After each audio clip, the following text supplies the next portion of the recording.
स्वयं राधा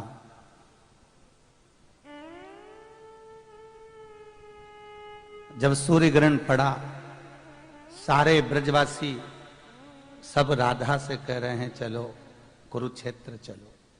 राधा जी कहती है क्यों, किस लिए? राधा ग्रहण के समय पर एक बार कुरुक्षेत्र का स्नान दर्शन करना चाहिए, बहुत पुण्य है ब्रह्म सरोवर के स्नान का। राधा बोलती हैं मैं जाकर करूंगी क्या? सारी सखियों ने मिलकर कहा राधा वहां कृष्ण भी आएगा,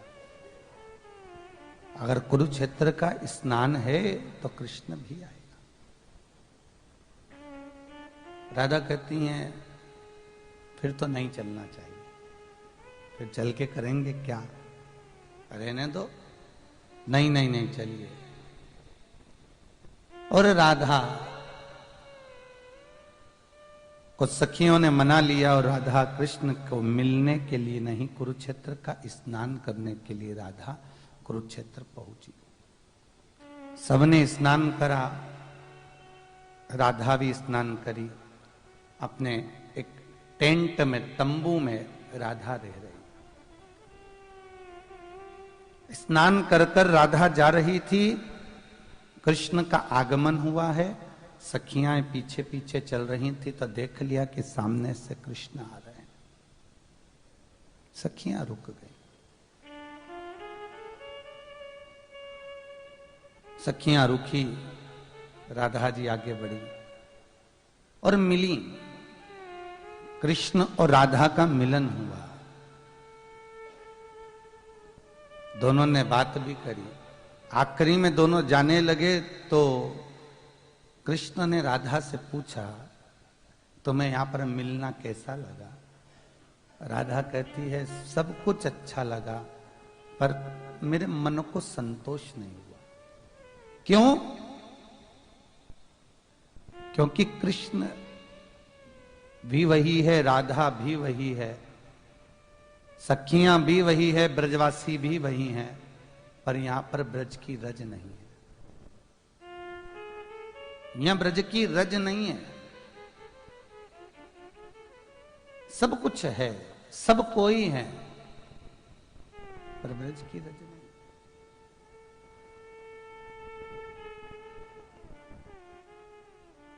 और राधा कहती है कृष्ण एक बात पूछूं तुमसे, तुम तो बंसी बजाना जानते थे, तो इतने लोगों का खून क्यों बहा दिया तुमने? तुम चाहते तो एक युद्ध नहीं हो सकता था, किसी की सामर्थ्यता नहीं थी कि कोई किसी का वध कर सके, फिर तुमने क्यों वध करवा दिया? तब कृष्ण ने राधा का हस्त कमल पकड़ के कहा राधा तुम याद करो कैलाश पर्वत पर अपन दोनों ने बात करी थी कि तुम स्त्री तत्व में आओगे और मैं पुरुष तत्व में आऊंगी, क्योंकि ये कौरव और पांडवों का युद्ध संसार में कोई देवता नहीं करा सकता, कराएगी तो चंडी ही कराएगी। एक चंडी ही हो सकती है जो इतने लोगों की बलि ग्रहण कर सकती है।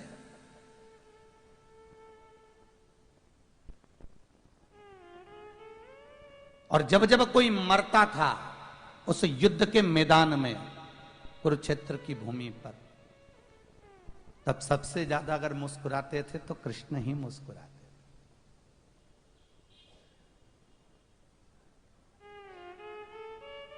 जब बलि चंडी को मिलती है तो प्रसन्न वही होती, नहीं तो कृष्ण अगर होते उस जगह पर, अगर नारायण का भाव ही होता तो वो पिघल जाता। ठाकुर उस भाव में पिघल जाता। पर शिव पुराण कहती है कि यहां तो जो बंधन किया गया है, जो तत्व में अगर प्रवेश कर कर देखोगे तो कृष्ण पार्वती है और राधा शिव है। राधा कौन है? शिव, शंकर। जब कोई लोग राधा राधा बोलते हैं तो स्वयं शंकर का नाम ही निकलता है, स्वयं शिव का नाम। और यदि कोई कृष्ण की आराधना भी करते हैं, कृष्ण का पूजन भी करते हैं, तो भाव वही रहता है कि यहां जगदम्बा, गौरा, दुर्गा और शिव गौरी शंकर का ही स्मरण हो रहा है, यहां कोई दूसरा नहीं है।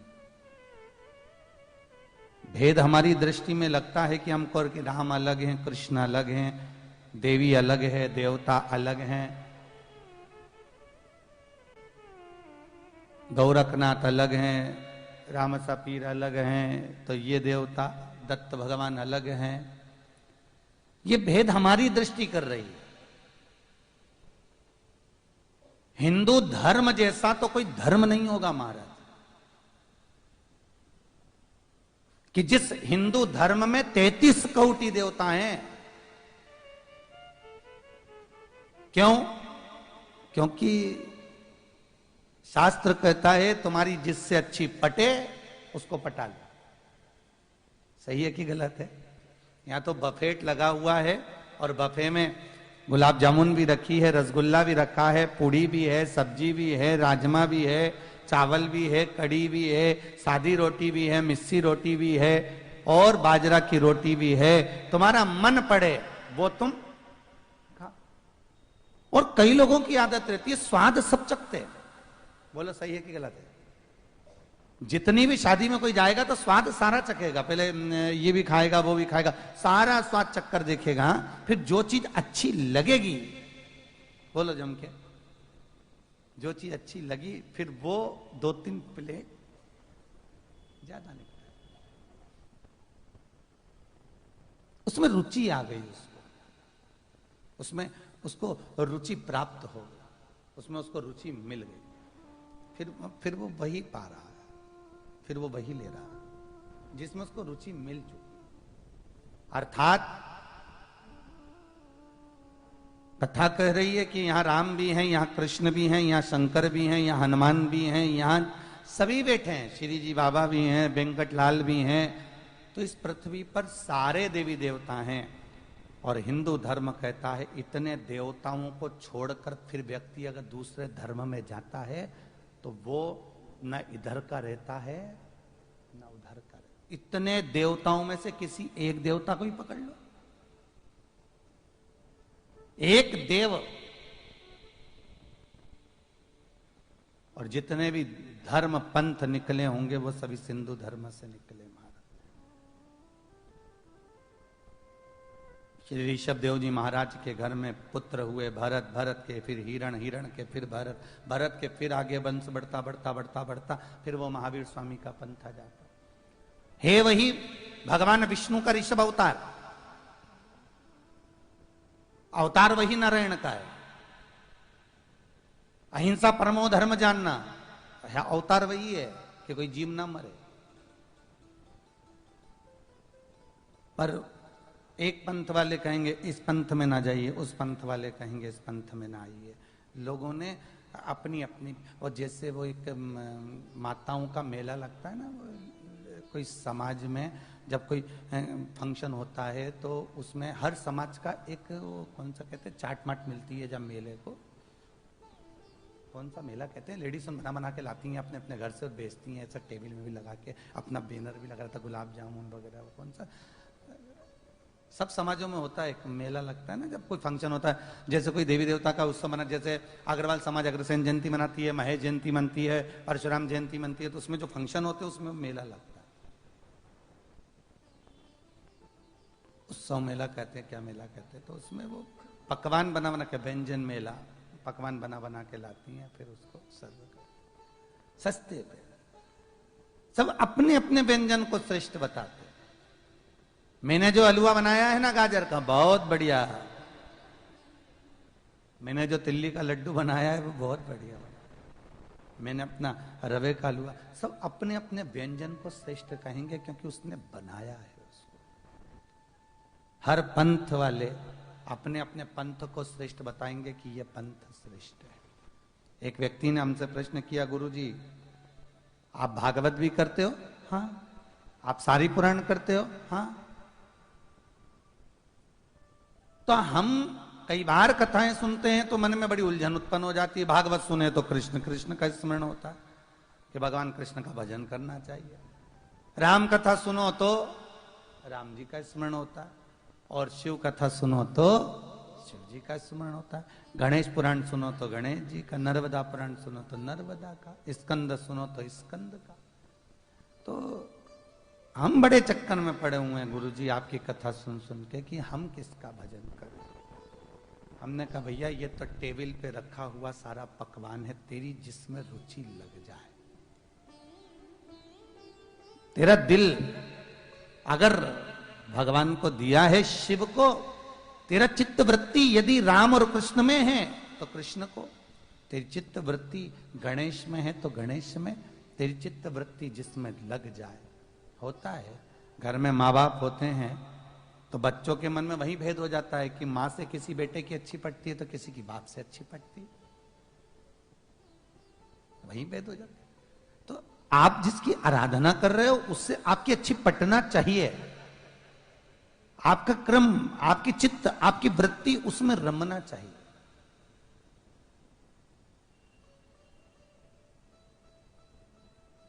उसकी चौखट पर जब आप पहुंचे तो आपका मन उसमें रमे।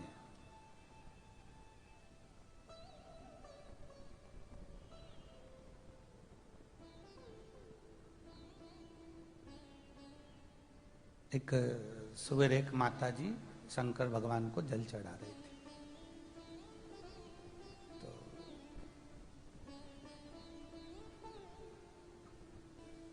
शिव जी को चढ़ाया। कोई एक भाव वाला व्यक्ति होगा, बहुत भाव रखा होगा उसको भगवान के प्रति, शिव के प्रति। वो उसके पास में बैठा था, थोड़ा सा पुष्प समर्पित कर रहा था। उसने कहा इतना ठंडा पानी चढ़ा रही हो भगवान को, कितना ठंडा लगेगा।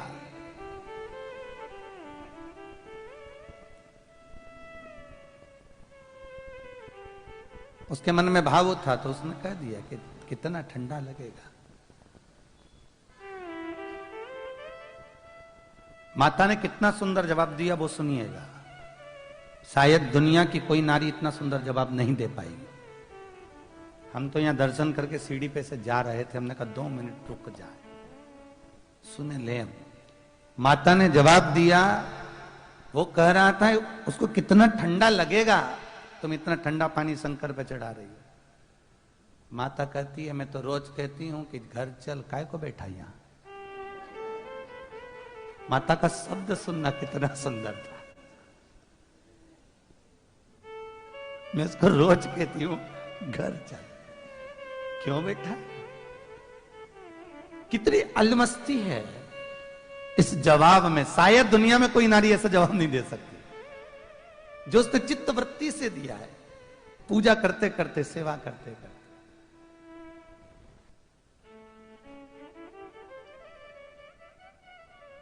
शायद मुझे लगता है जब जब ठंड आती होगी तो वो रोज कहती होगी भोलेनाथ चलो घर चलना, ठंड बहुत पड़ रही है, रजाई मजाई उड़ा देंगे तुमको, चलिए। कहीं उसके मन में भाव होगा। और एक वो भी होते हैं जो रोज सवेरे भगवान के सामने थाली रखते हैं। आप सब भी रखते होगे भगवान के सामने भोजन की थाली, प्रतिदिन रखते हो। घर में भोजन बनता है तो आप सबसे पहले भगवान के सामने रखते हो। पर एक वो भी होते हैं जो भोजन की थाली तैयार कर कर भगवान के सामने रखते हैं, पर भगवान से ये कभी नहीं कहते इसमें से कौन सी चीज अच्छी लगी है, डबल से लेके आती हूं। रखते हैं। कई मंदिरों में पंडित लोग भोजन तैयार कर कर भगवान के सामने रखते हैं, रखते हैं। एक हमारे उज्जैन में राम जी का मंदिर है। अभी हमने 84 महादेव करे थे तो उस मंदिर में गए थे, तो वहां के संत से हमने पूछा कि दर्शन, तो कहे गुरुजी अभी थोड़ा रुकना पड़ेगा। हमने कहा ठीक है। वो संत मंदिर के दरवाजे पर बाहर गए, बाहर जाकर उन्होंने 3 बार ताली बजाई, बिल्कुल बाहर ताली बजा के फिर अंदर आए, झांका, झांक कर दरवाजे की कुंडी बजाई, कुंडी बजाकर थोड़ी देर बैठ गए देहली पर। सीताराम जैसी आवाज लगाई फिर थोड़ी आगे बढ़े, हम देख रहे थे। फिर मंदिर का थोड़ा सा पर्दा खोला, उसमें से झांके, झांक कर फिर ताली बजाई, पर्दा हटाया, फिर अंदर प्रवेश करे। हमने पूछा ये क्या कर रहे हैं? कहे सीताराम जी दोनों बैठे रहते हैं, पति पत्नी क्या बात करते हैं, अपन पहुंच जाओ एकदम, किसी के कमरे में एकदम चले जाओ तो कितना अचंभव लगता है, किस ड्रेस में कैसे बैठे हैं, किस मुद्रा में बैठे हैं, हम कैसे एकदम कह सकते हैं। भाव देखिए, उस भाव को पहचानिए।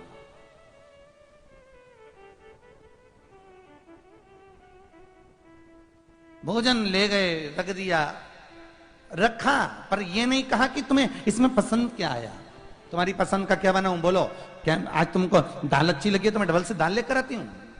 कभी तुमने भगवान अपने बच्चे के लिए तो तुम कह देती हो, पति के लिए भी कह देती हो, मैं अभी लेके आती हूँ तुम्हारे लिए एक रोटी, मैं तुम्हारे लिए गरम गरम रोटी लेकर आती हूँ, तुम्हारे लिए भोजन लेकर आती हूँ, अभी लेकर आती हूं मैं। पर कभी भगवान से भी कहा करो, मैं तुम्हारे लिए आज एक ही रोटी रख के लाई हूं क्योंकि ठंड बहुत पड़ रही है, थाली में ठंडी हो जाएगी, दूसरी अभी लेकर आ रही, जब तक तुम खाओ मैं अब भी आई, दौड़ कर जा, प्लेट में ढक कर दूसरी रोटी लेकर आ, रखो। भाव। एक छोटा सा बालक था, उसका कोई नहीं था, वो एक आश्रम में पहुंच गया। आश्रम में गुरुजी ने उसको पूछा तुम कौन? मेरा नाम मुझे मालूम नहीं, पिता का नाम मालूम नहीं, माँ का नाम नहीं मालूम। गुरुजी ने नाम रख दिया, तेरा नाम आज से रामा। क्या नाम रखा? रामा। अब रामा नाम रख दिया, उसको रख दिया वहां सेवा में। गुरुजी ने कहा अगर आश्रम में रहना है तो थोड़ा बहुत काम करना पड़ेगा। जी गुरुजी, सब करूंगा, झाड़ू बर्तन सब करना है। जी गुरुजी। सब सेवा करता रामा, सारी सेवा करते करते कुंभ का मेला आ गया। गुरुजी ने कहा कौन कौन शिष्य मेरे साथ में इलाहाबाद कुंभ के मेले में चलेंगे, हाथ उठाओ। जितने बैठे थे सबने हाथ उठा दिया, रामा ने नहीं उठाया, सबने हाथ उठाया। रामा ने सबसे पूछा तुम सब जा रहे हो? हाँ, यहां रहना पड़ेगा तो काम करना पड़ेगा, यहां रहेंगे तो काम करना पड़ेगा। भाई मायके से छोरी, पति कह रहा है सबसे पहली गाड़ी से चल ससुराल, घर पति कह रहा है सबसे पहली गाड़ी से चल, और छोरी कहती है सबसे आखिरी गाड़ी से चलेंगे। क्यों? सुबह से जाएंगे तो काम करना पड़ेगा। इसलिए लड़की मायके से हमेशा आखिरी गाड़ी से आती है, क्योंकि मम्मी रोटी बना कर दे देती है, अचार मचार रख के और टिफिन बांध के दे देती है, जाएंगे खाएंगे सोएंगे। और सुबह से चले गए तो वहां काम में लगना,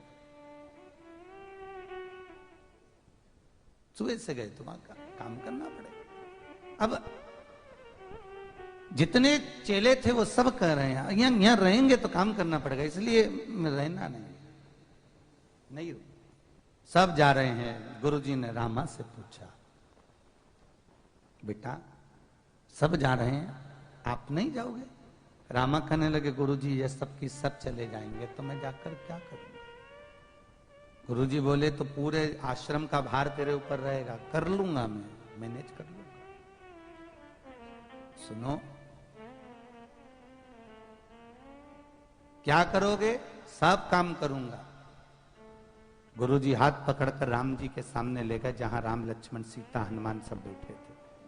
ये मंदिर में सेवा करना, भोजन बनाना, भगवान को भोग लगाना, प्रेम से जिमाना, ठीक है? आनंद में सब जीम लें, भगवान को भोग लगाकर फिर तुम ठीक ठीक। सबके यहां जाना, काम काज पूरा करना, आश्रम का झाड़ू पोछा बर्तन सब कर लेना, ठीक है। गुरुजी आधे रास्ते में बाहर निकले ही थे, रामा दौड़ कर गया, गुरुदेव मैं सेवा तो कर लूंगा, पर ये जो मूर्तियां हैं, आप कह रहे राम लक्ष्मण सीता हनुमान, ये मेरे कौन लगते हैं? सेवा में रिश्तेदारी होना बहुत जरूरी है, संबंध। कई लोग हैं जो सत्संग भवन में आते हैं, राम जी का दर्शन करने आते हैं, राम जी की स्तुति गाने आते हैं, पर आज तक मुझे लगता है उन्होंने राम से क्या संबंध बनाया मुझे मालूम नहीं। राम कृष्ण शिव तुम्हारे घर का ठाकुर से तुम्हारा संबंध होना चाहिए कि ये मेरा है कौन। जब संबंध हो जाता है तो रिश्तेदारी में आनंद की अनुभूति हो जाती है। रिश्ता क्या है तुम्हारा भगवान से? रामा पूछ रहा है मेरा संबंध क्या होगा, तो गुरुजी बोलते हैं ये जो बीच में खड़े हैं ना,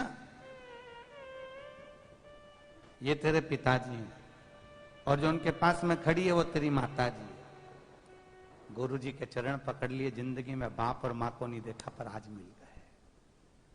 और जो बाजू में खड़ा है वो तेरा भाई है, और जो नीचे बंदर सा मुंह लेकर बैठा है वो तेरे चाचा जी हैं। रामा कहे अब आप जाइए, चले गए। रामा ने सारा काम करा, भोजन आदि सिद्ध करके भगवान को थाली रखी। भोजन तैयार कर कर जब थाली रखी तो भगवान से कहा पिताजी, माताजी, भैया, चाचा सब खा लो,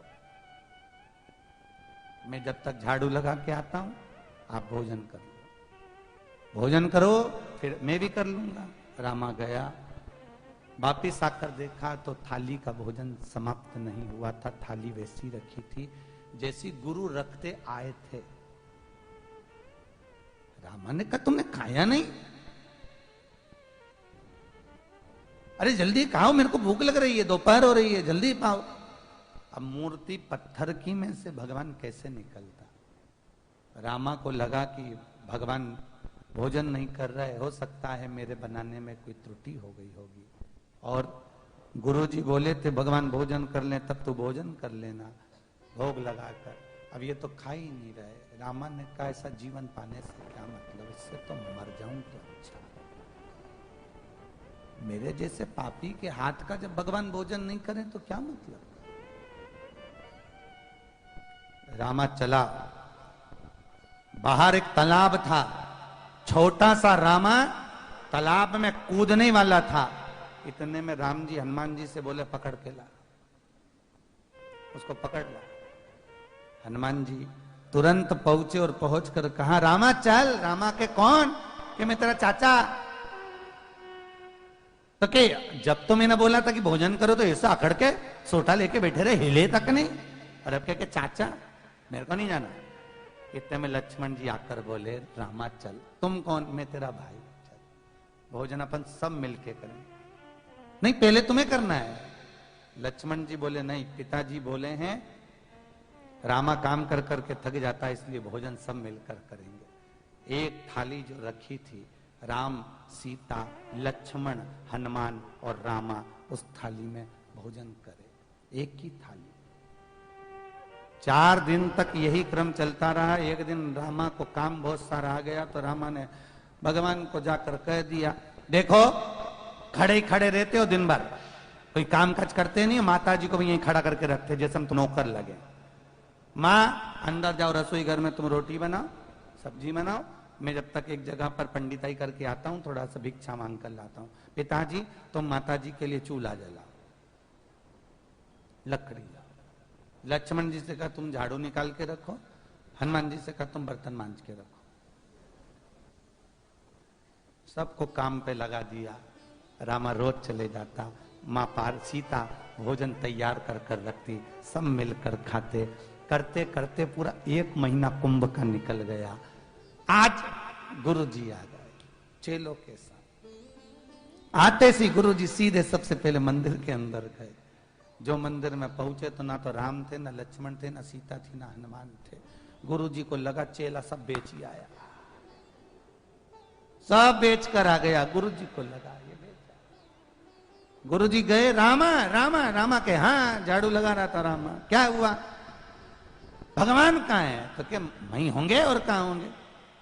तो मंदिर में भगवान कहाँ है? तो क्या मंदिर में थोड़ी ना होंगे, कहाँ गए?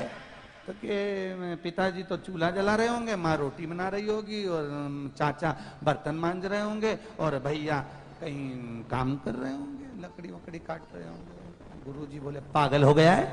पत्थर की मूर्ति कोई काम करती है? जो गुरुजी धड़धड़ाते हुए रसोई घर में पहुंचे, क्या देखते हैं?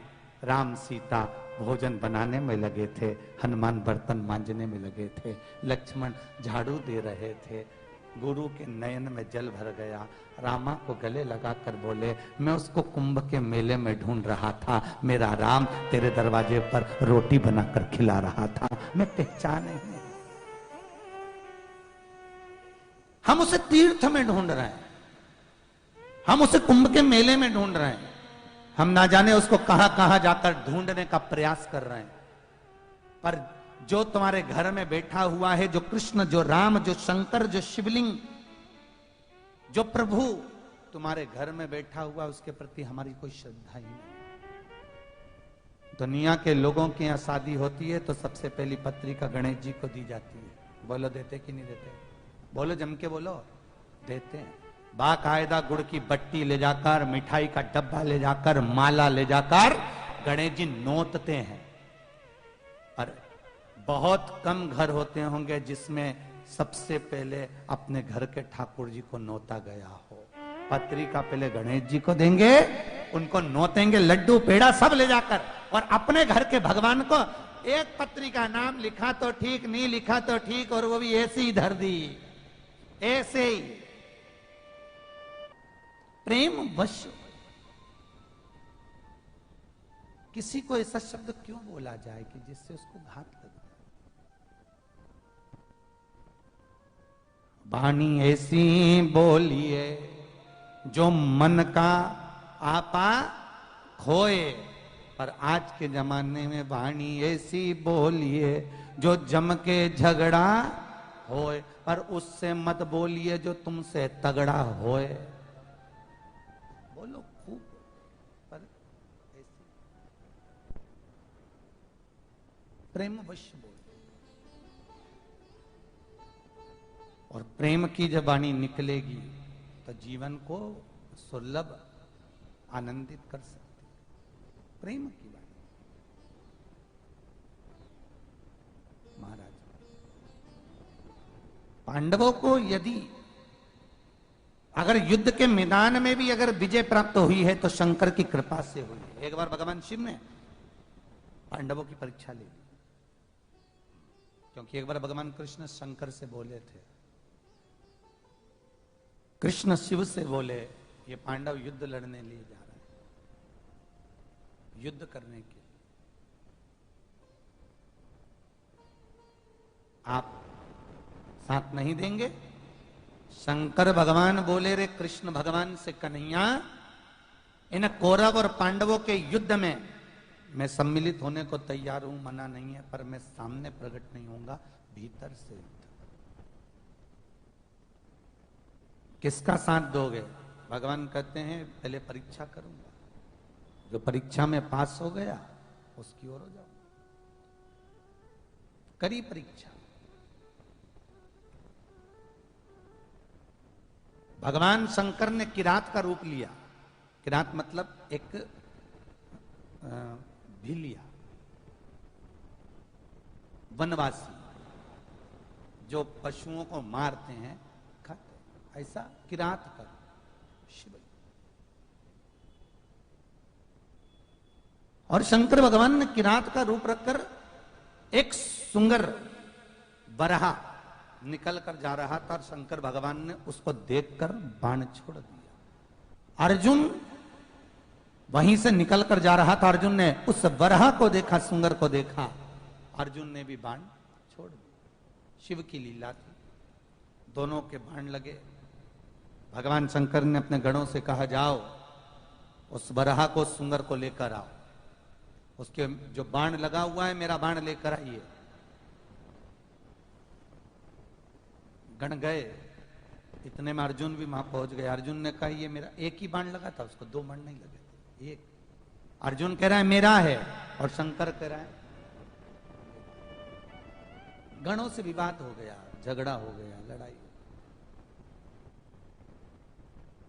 जब शिव के गणों से झगड़ा होना चालू हुआ तो अर्जुन ने गणों को भगा दिया और गण पहुंच गए शिव जी के पास कि एक व्यक्ति उस बाण को लाने नहीं दे रहा, तो कहता है मेरा है। शंकर गए उसको, शिव जी ने कहा ये मेरा है।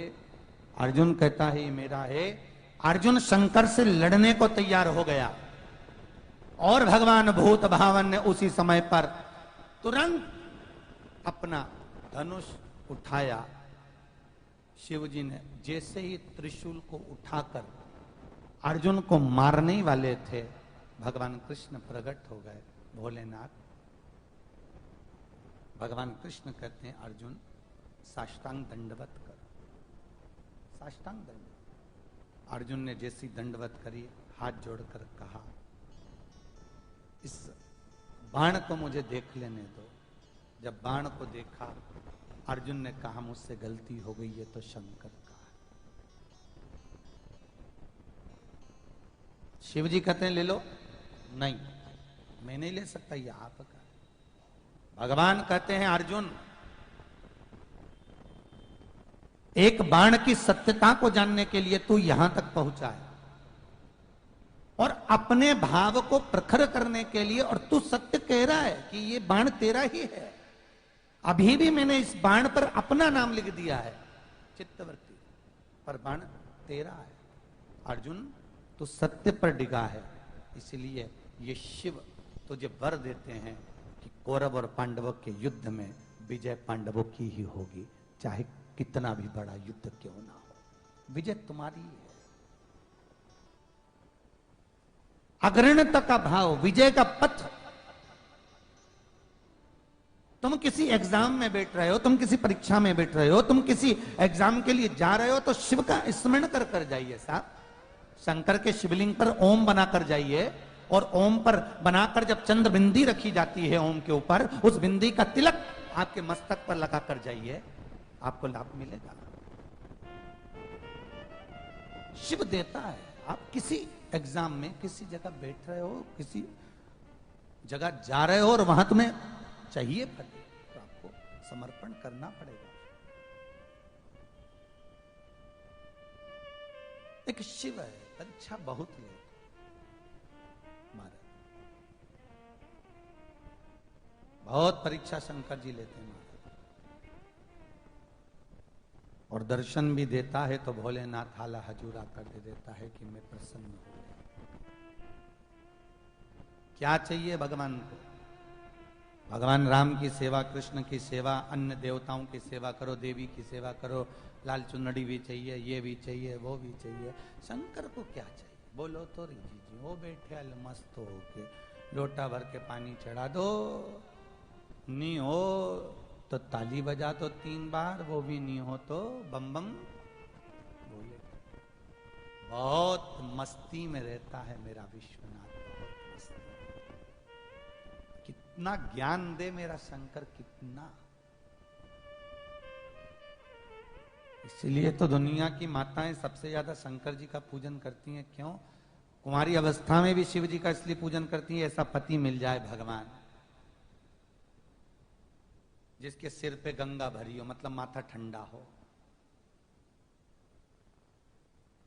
जो खुद आराम से भूमि पर बैठा है पर पत्नी को ऊपर ऊंचाई पर बिठा रखा है। पार्वती जी हर मंदिर में ऊंची बैठी, कभी कुछ चीज की फरमाइश नहीं करता। इसलिए माताएं शंकर जी से, कोई स्त्री कभी भगवान से ये नहीं कहती कि राम जैसा पति। व्रत भी करेगी तो शंकर जी के, छठ का व्रत, चतुर्थी का व्रत, तीज का व्रत, उपछठ का व्रत, जितने करेगी सारे माता पार्वती के, कि तुम्हें जैसा मिला है वैसा हमें मिलना चाहिए। कंठ पर विष भरा है और मुख से राम का नाम निकल रहा है। थोड़ा सा व्यक्ति को कष्ट होता है तो वो क्या क्या नहीं कह देता है, क्या क्या नहीं कह दे।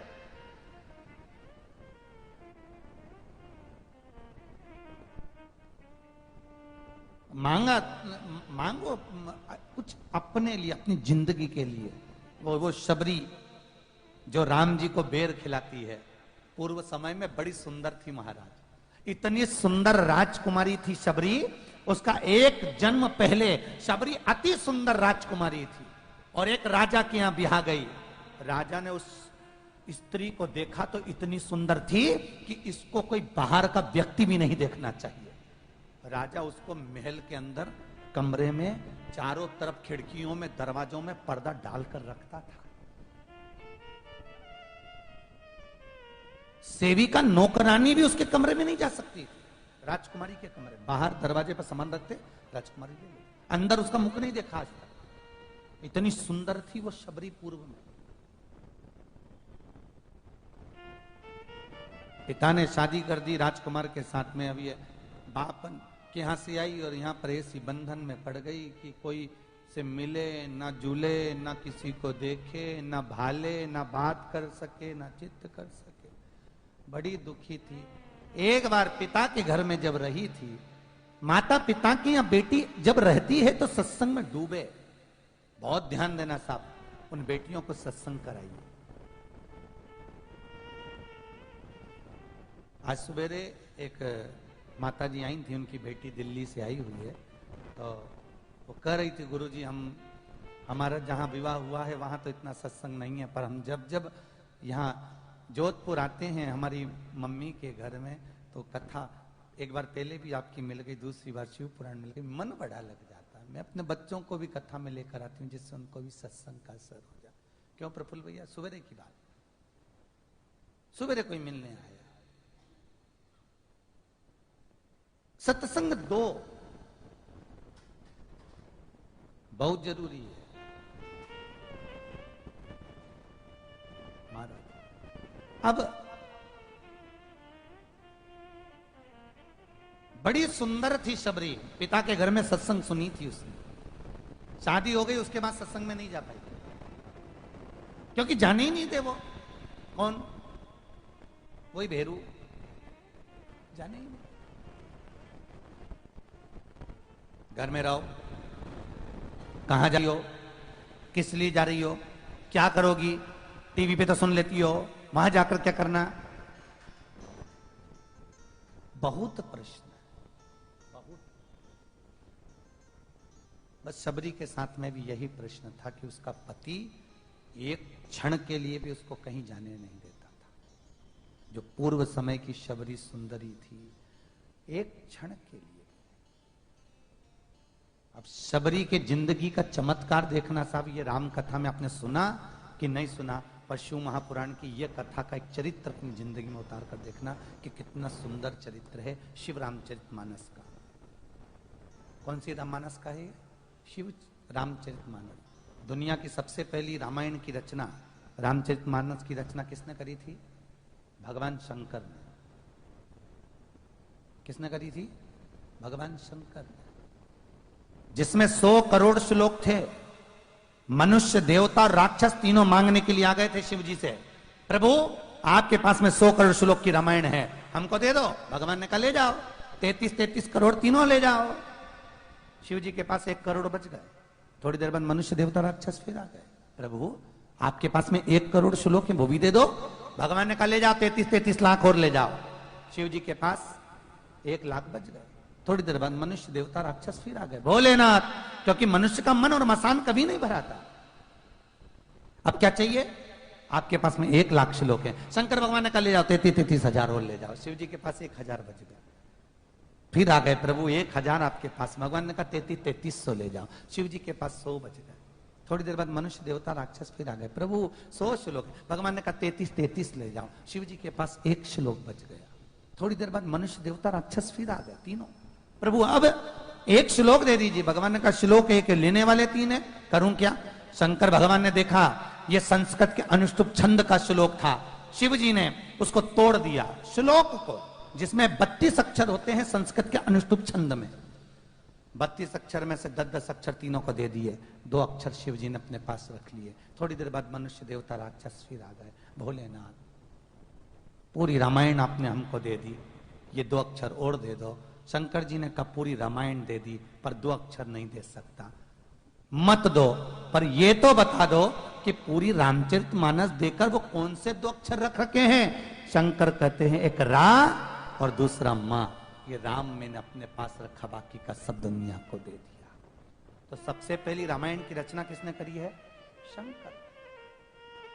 भागवत की रचना किसने करी सबसे पहले? स्वयं वेद व्यास जी महाराज जिस कथा को लिख रहे हैं, शंकर उस कथा को बाच रहे थे। किसको सुना रहे थे? माता पार्वती को। पार्वती की निंद्रा लगी, तोते के बच्चे ने सुन ली। तोते का बच्चा भागा, वो शुक कहलाया। तोते के बच्चे को कहते हैं शुक। व्यास जी की धर्मपत्नी बीठिका के गर्भ से जन्मा, इसलिए सुखदेव कहलाया। सुखदेव ने वेद व्यास जी से कहा, तब वेद व्यास जी ने उसकी रचना। अब बताओ भागवत किसने लिखी रची? स्वयं शंकर। रामायण स्वयं शंकर।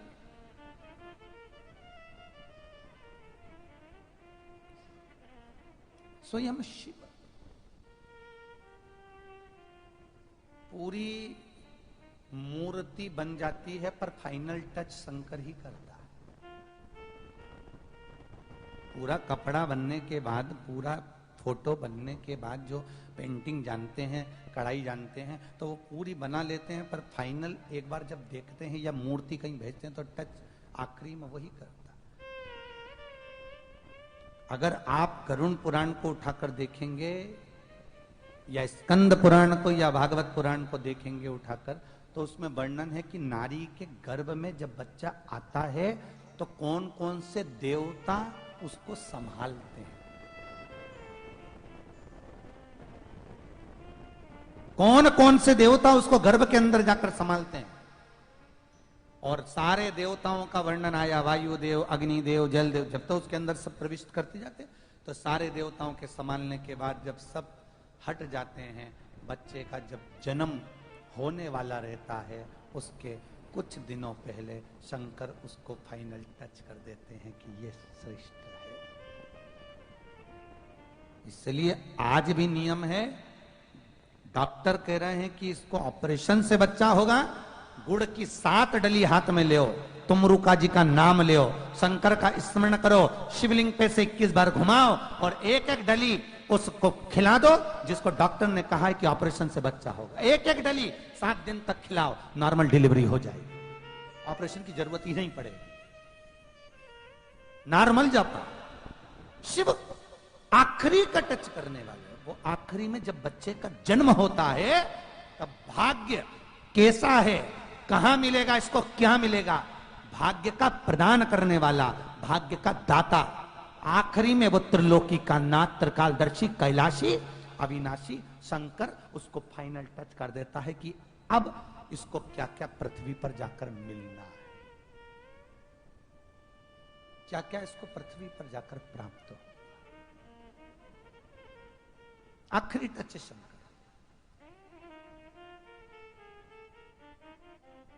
कितना ये दान करेगा, कितना पुण्य करेगा, कितना भजन करेगा, कितना एंजॉय करेगा, कितना बीमारी में ग्रसित रहेगा, कितनी रोटी खाएगा, कितने कौन सी दिन कितना अनाज इसके अधर में जाएगा, एक एक चीज का हिसाब लिखा हुआ है। 21,600 श्वास मनुष्य के शरीर से प्रतिदिन निकलती है। एक एक श्वास में कितना कितना क्या क्या करना है, वो सब चीज उसके पास लिखी हुई। तुम नीचे बैठकर अपनी दुकान में, अपने व्यापार में, अपने ऑफिस में, अपने घर में तुम नीचे बैठकर धन गिनते हो, कितना कमाया, कितना गमाया। वो ऊपर बैठकर तुम्हारी श्वास गिनता है, कितनी गई और कितनी बची है। तुम नीचे रुपया कम और ज्यादा करते हो, वो ऊपर बैठ के श्वास कम ज्यादा करता है, वो भी रोता है, रे अब इतनी बची है, पर मालूम नहीं पड़ता ना कि कितनी बची है। हर पल तलवार सिर पे लटक रही है, कब टूट कर नीचे गिरेगी, कब।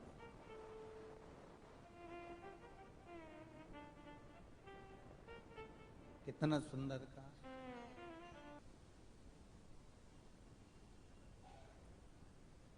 कितना कमाया, कितना गमाया।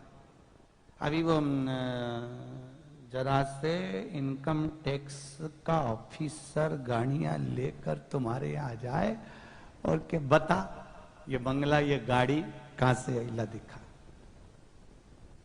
दिखा फाइल। अच्छे अच्छे के सिर पे पसीने आ जाते हैं। बोलो सही है कि गलत है? केवल एक इंसान है वो ऑफिसर, तो मनुष्य है।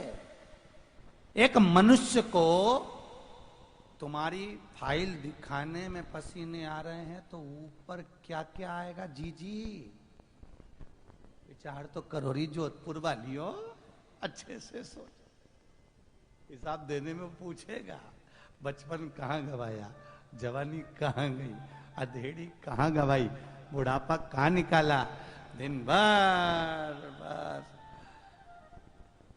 खूब बाजरा की रोटी खाई, सरसों की साग खाई, ठंड के दिनों में बाजरा का खिचड़ा खूब निपटाई, चकाचक पलंग पे खूब सोई, कर मुंह से कभी राम नाम नहीं पूछेगा। एक एक हिसाब लेगा, एक एक हिसाब। एक जितना मुंडा से ये दांतों से तुम खाते हो ना, कर्म का भोग भोगने के लिए ये लोग ये मांसाहार करते हैं, गंदा गंदा भोजन ग्रहण करते हैं, अन्न को छोड़कर जो मांसाहार करते हैं, इनको जैसे जन्म होता है दांत देते ना भगवान, और बुढ़ापे में जब दांत टूटते ना, ऐसे 1000 लाख बार नरक भुगतने के लिए इनके मुंह में दांत दिए जाते हैं।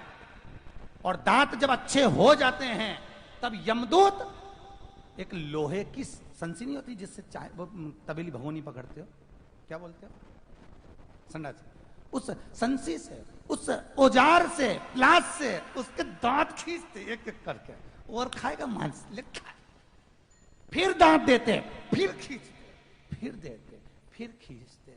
तो विचार तो करो रे भेरुओं, होगा क्या? इसलिए अपने अपने घर पे लिखा के रखो, तेरा क्या होगा रे कालिया, बहुत जरूरी हो गया है। होगा क्या?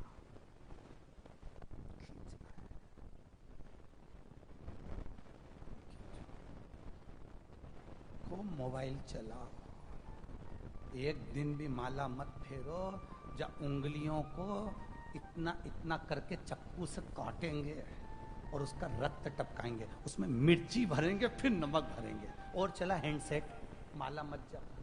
जब उंगली काय के लिए दी थी? सेवा करने के लिए, दर्शन करने, भजन करने के लिए, ऐसा केवल हैप्पी न्यू ईयर लिखने के लिए नहीं, भजन करने, तिल तिल काटे, मिर्ची भरेंगे, उसमें फिटकरी भरेंगे, नमक भरेंगे, अचार डालेंगे,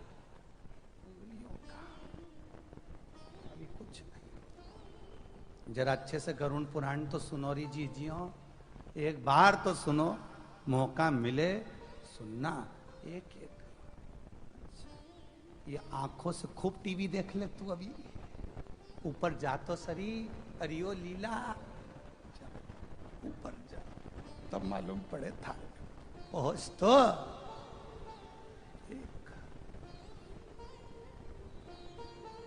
वहां पे भी टीवी मिलेगी तेरे को देखने के लिए, पर जब जब देखेगी आंख खोल के थोड़ी सी देर देखेगी, वहीं पे यमराज के दूत खड़े होंगे मिर्ची नमक लेके। जैसी तेरा मन सीरियल में जाएगा, कुमकुम भाग्य, जैसे ही कहा और वो मिर्ची का लगा, देखो फिर टीवी चलाई जाएगी, फिर देख ले, फिर कोई सन्नाटा, सास भी कभी और देखिए, जब जब आंखें मिलाएगी तब तब मिर्ची डाली जाएगी। क्यों? क्योंकि जिस विश्वनाथ से, जिस राम और कृष्ण से नयन मिलाना थे, उससे छोड़कर दुनिया से मिला बैठी थी। अभी जीवन बाकी है, ये 24 घंटे तेरी मेरी करती है ना,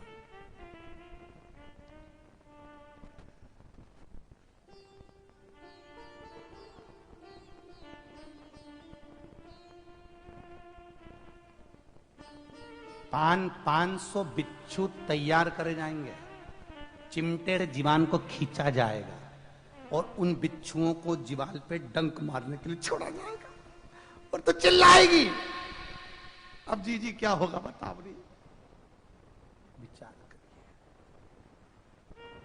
तुम तो खूब अच्छे से खूब बढ़िया बाजरे का खिचड़ा खा लो अभी जीवान से,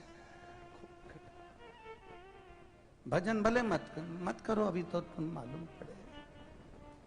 बोल मेरी जीवा हरी हरी और 10-10 भोजन पान करी राम नाम में मरी मरी। बोल मेरी जीवा, अभी भी नहीं बोली हरी हरी, अभी भी नहीं बोल रही हरी हरी। कहा भजन होगा।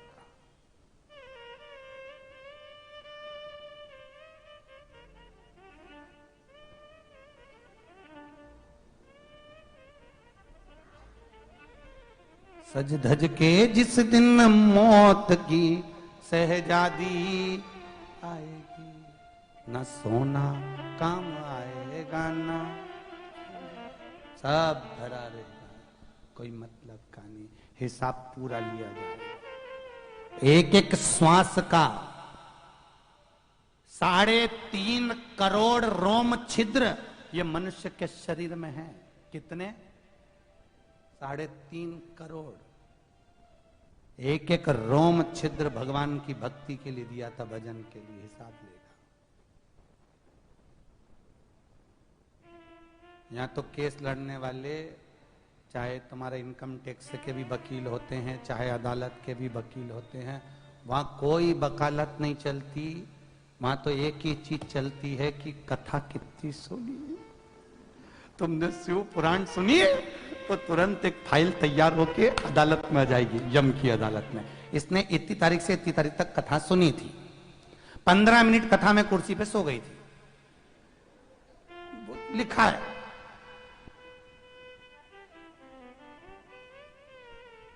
और महाराज तो बेचारा बाच रहा था, हंसा हंसा के बाच रहा था कि आजू बाजू वाली थोड़ी हंसेगी, हिलाएगी इसको कि उठ जाए। इसलिए आपसे निवेदन है बेचारी का भला करो, कहीं की सो रही हो तो एक को नहीं इधर से तो भला करो, हिसाब लेगा। इसने इतनी कथा सुनी, इतना पुण्य कमाया, नाम जाप किया, भजन किया, इसके मुंह पे भगवान का भजन रहता था। मंदिर जाती थी तो भगवान से श्रृंगार का दर्शन करती थी, नैनों से भगवान को निहार लेती थी, भगवान के सुंदर सुंदर आभूषण वस्त्र आदि सिद्ध कर लेती थी, भगवान के लिए श्रृंगार बनाती रहती थी, कुछ ना कुछ भगवान को सिद्ध कर देती। भगवान भी कहेगा अब इसको कोई नरक ना भुगता है, ये केवल वैकुंठ का निवास कर कर आनंद कर कर सुख को पाए। इसलिए जीजियों आप सबसे निवेदन है, आप शंकर की कथा में बैठी हो, सारे पुण्य समाप्त हो जाते हैं मरते समय पर। केवल एक पुण्य है शिव महापुराण का, जो जिंदगी में कभी समाप्त नहीं होता, अंतिम समय तक भी साथ जाता है, वो शिव महापुराण का पुण्य है तुम्हारा। अब बड़ी परेशान वो रानी ने आज अपने बाल्य अवस्था में जो सत्संग किया था, वो सत्संग उसको लेकर आ गया, और सत्संग का असर क्या हुआ आप देखिए। वो सबरी के जीवन का पूर्व समय की कथा है, ये शिव महापुराण पूर्व समय की कथा सबरी का। आपने अभी तक सबरी चरित्र तो खूब सुना होगा, पर उसका पुराना समय नहीं सुना। पूर्व आज अपने पति से भोजन करते समय बोल बैठी, नाथ मैं आपको भोजन परोसती हूं, आपके साथ बैठे आनंद में भोजन का भाव करती हूं, निवेदन मेरा इतना सा है, कभी जिंदगी में मैं आपसे कोई विनती नहीं करूंगी, एक बार मुझे गंगा जी का स्नान करा दीजिए। कौन बोली है ये? वो सुंदरी शब्द, एक बार मुझे गंगा जी का स्नान करा दीजिए। पति बोला क्यों? पत्नी बोली मैंने बाल्यावस्था में गुरु के मुख से सुना था, गंगा का स्नान कर ले तो सब फल की प्राप्ति हो जाती है। मैं आपसे रोज नहीं कहूंगी कि मुझे आप काशी लेकर जाओ या कहीं लेकर जाओ, मुझे गंगा का स्नान करा दो। पति ने पहले मना कर दिया, पत्नी ने दूसरे दिन फिर कहा मुझे गंगा का स्नान, मरते जीते एक मन की अभिलाषा है। पति आज राज सिंहासन पर बैठा था, उसके मन में कोई भाव जागृत हो गया, उसके मन में भाव जागृत हो गया कि मुझे अपनी अर्धांगिनी को, इस रानी को एक बार गंगा नहलाना है। राजा ने आज्ञा करी अपने दूतों को कि मेरे नगर से गंगा के घाट तक टेंट लगा दिया जाए।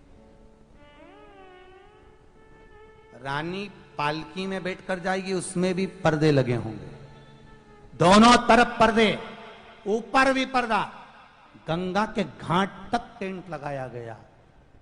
रानी राजा के साथ चली स्नान करने के लिए। आंख में जल भरा था कि मैं स्नान करने के लिए जा रही हूं, तो भी किसी संत साधु सन्यासी तपस्वी साधक उपासक का मैं दर्शन ही नहीं किया। गंगा का घाट खाली हुआ, रानी गंगा में जल में बैठी और गंगा की बालू रेत को उठाकर रानी ने हाथ में शिवलिंग बनाया। पिता से जैसा सुना था सत्संग में, हाथ से जल चढ़ाया। जल चढ़ाकर कहती है, विश्वनाथ, हे भोले शंभु, दुनिया में जिंदगी में मैंने कभी कुछ नहीं मांगा, पर आज अभिषेक करते समय कह रही है कि आपसे केवल इतना मांग रही हूं, अगली बार जन्म देना तो सुंदर बनाकर मत भेजना, ऐसी बनाकर भेजना कि जंगलों में विचरण करती रहूं, घूमती रहूं। सुंदर था ना। और हे विश्वनाथ,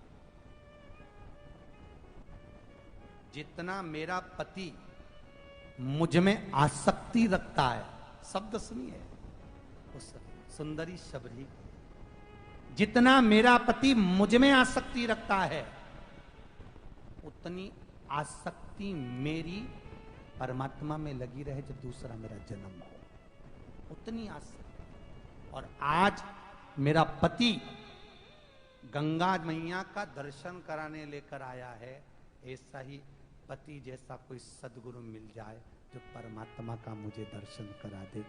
विचार करा दर्शन का, वो शिवलिंग की पूजन करी, टेंट में से वापिस चली। समय निकला, अगला जब शबरी का जन्म हुआ तो वन में रहने वाली भिलनी बन गई।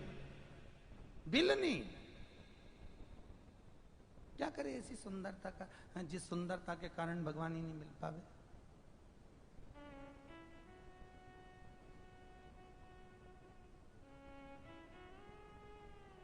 दर्पण में भी मुंह देखी सोचो, कभी भगवान को भी सोचो कि तेरी सूरत में देखूं नगीना में, शाम आओगे कौन से महीना में।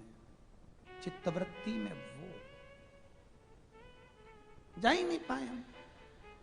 शबरी बन गई वो, और शबरी बनकर वन में विचरण करती रही। और गुरु ने कह दिया था राम मिलेंगे, यहीं मिलेंगे भाई, पंपा सरोवर वही। क्या करना उसका।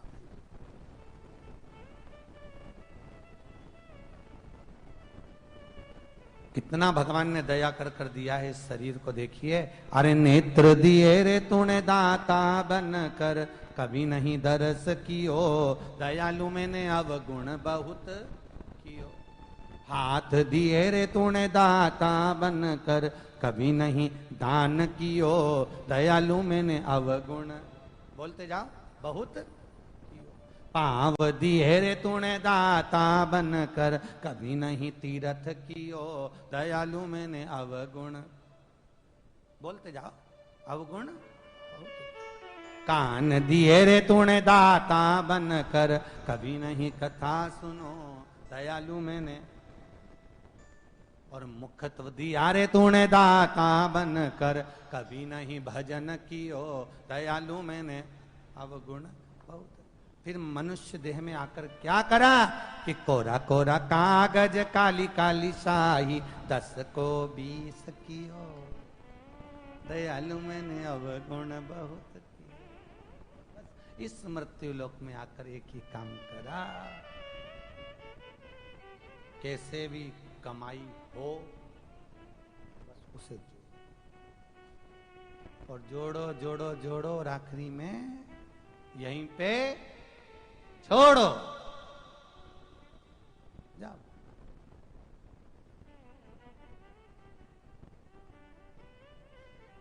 अंतिम बिंदु हो गया, मारा। किरात अवतार भगवान शंकर रखे, अर्जुन की परीक्षा ली है, पांडवों की विजय प्राप्त हुई। आगे जो चरित्र है बड़ा सुंदर चरित्र कहा। एक शंखचूर्ण नाम का राक्षस, जिसकी धर्म पत्नी का नाम तुलसी था, उसके साथ रह रहा था। शंखचूर्ण उपद्रव था और तुलसी भगवत भजन वाली। तुलसी भगवत भजन करने वाली, स्मरण चित्त वृत्ति को धारण करने वाली, और वह तुलसी भगवत नाम का स्मरण करती। शंखचूर्ण उपद्रव करता। समय आया, एक दिन देवताओं ने सब एकत्रित होकर भगवान शंकर से कहा, इस शंखचूर्ण राक्षस का संहार करना है। भगवान बोले, शंखचूर्ण को मारने को तो मैं मार दूंगा, पर बात इतनी सी है कि इसकी जो पत्नी है तुलसी, वो भगवत भजन करने वाली है। नारी के सातित्व से पति का जीवन प्रखर होता है, सातित्व से।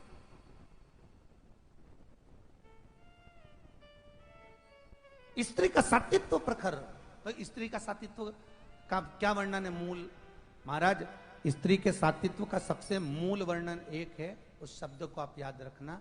जब नारी अपने मुख से अपने पति से कह देती है कि मेरी जिंदगी तुमसे शादी कर कर बर्बाद हो गई, उस दिन नारी का सातित्व भंग हो जाता है। फिर वो कितना भी करवा चौथ का व्रत रख ले, चाहे 30 त्योहार कर ले, उसका कोई सातित्व भाव नहीं।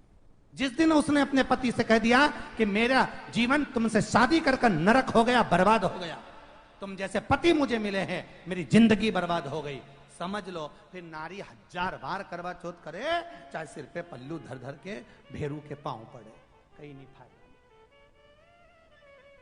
उसका कोई फायदा नहीं हमारे।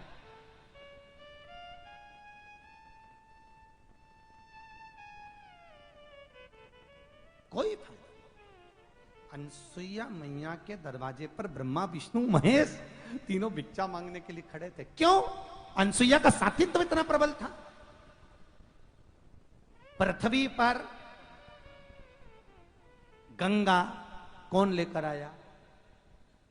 जम के बोलिए। भागीरथ जी।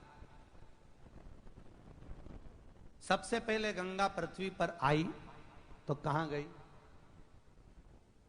भगवान शंकर की जटा, क्योंकि गंगा का वेग इतना प्रबल था कि नीचे आती तो पाताल में चली जाती।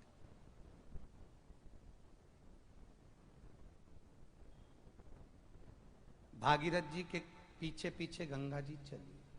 सीताराम सरकार की। भागीरथ जी का पीछे पीछे गंगा जा रही है, पीछे गंगा चल रही। शास्त्र कहता है गंगा गंगोत्री से जब चली भागीरथ बाबा के पीछे पीछे, कपिल मुनि के आश्रम गंगा सागर तक पहुंची। ठीक है, 60,000 काकाओं का उद्धार कर दिया गंगा मैया ने, और उद्धार कर कर गंगा वापिस चली गई। कौन? गंगा वापिस चली गई। भूमि, नदी, गंगा नदी वापिस सूखी, क्लीन। जल की एक बूंद नहीं है, एक बूंद गंगा के पानी में नहीं थी, नदी सूख गई। बस 60,000 काकाओं का उद्धार करा भागीरथ बाबा की उस गंगा ने, और उद्धार कर कर गंगा वापिस चली गई, ओझल हो गई, छुप गई, नहीं मिली।